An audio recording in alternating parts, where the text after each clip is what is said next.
দিয়া দিলাম লবণ, দিয়া দিতেছি আদা বাটা, দিয়া দিছি রসুন বাটা, দিয়া দিছি কাঁচামরিচ।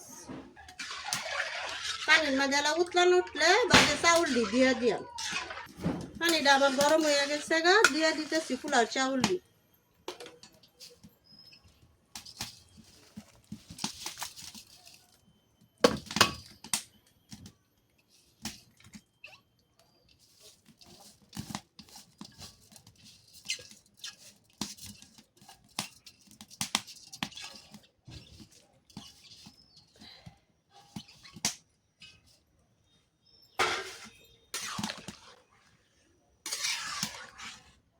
পানিটা আগে এভাবে গরম করে লইলে পোলাওটা অনেক সুন্দর। এখন আমি ডাইকা দিতেছি। এখন আমার পোলাটা হয়ে গেছে, পোলাটা আমি নামায় নিয়াম।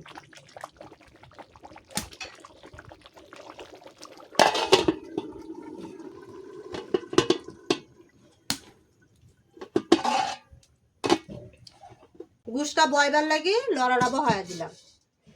লড়াটা আমার শুকায় গেছে, তেলটা দিয়ে দিতেছি।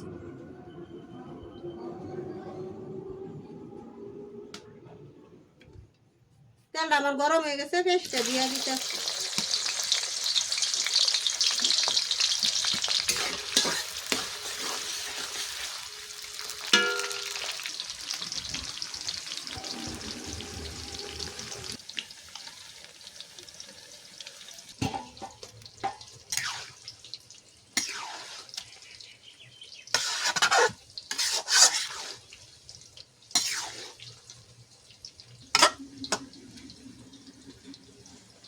পুরাটা এখন ডাইকা দিতেছি। পেস্টটা আমার ভাজা হয়ে গেছে, এখন পানি দিয়ে দিতেছি। দিয়ে দিতেছি কাঁচামরিচ, লবণ, দিয়ে দিতেছি আদা বাটা, দিয়ে দিছি রসুন বাটা,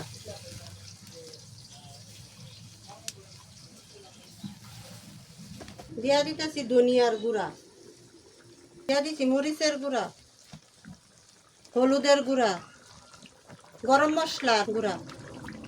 এখন আমি লাড়া দিয়ে দিতেছি।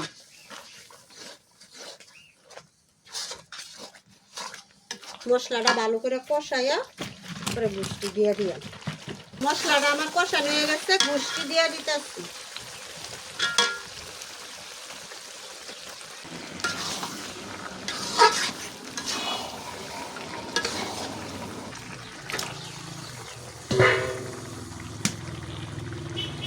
গুষ্টা এখন আমি ভালো করে মশলাটির সাথে মিশাই নিতে।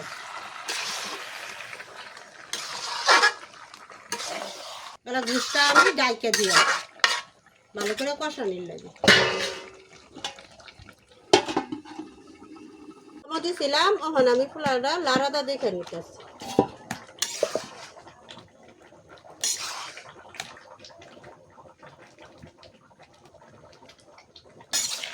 একদম সুন্দর, একদম ঝরঝর হয়ে গেছে। এখন আমি গুষ্টা লাড়াটা দিতেছি। বুঝতে যে পানি দিচ্ছে, এই পানি কষানি নিলে সামান্য পরিমাণ করে একটু পানি দিয়ে দিই।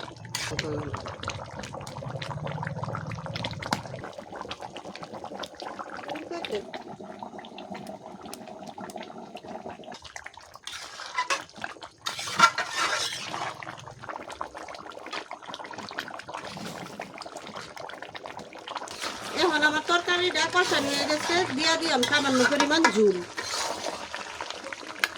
দিয়া দিতেছি পানি। এখন আমি তরকারিটা ডাইকে দিতেছি। তরকারিটা হইতে হইতে এখন আমি শসাগুলা চুইলা নিতেছি।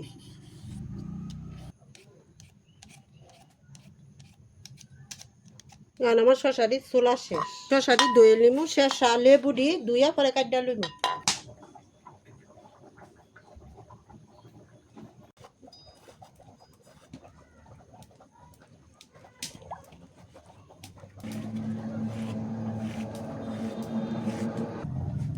এখন আমি লেবুগুলা কাটতে নিতেছি।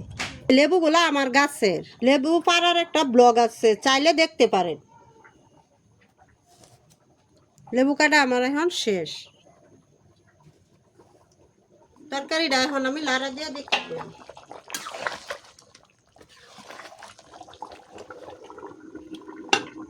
তরকারিটা আমি লাড়াটা দেখে নিতে।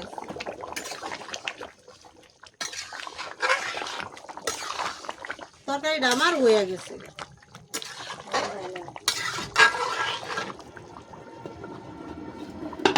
তরকারিটা আমি উড়াই নিতেছি।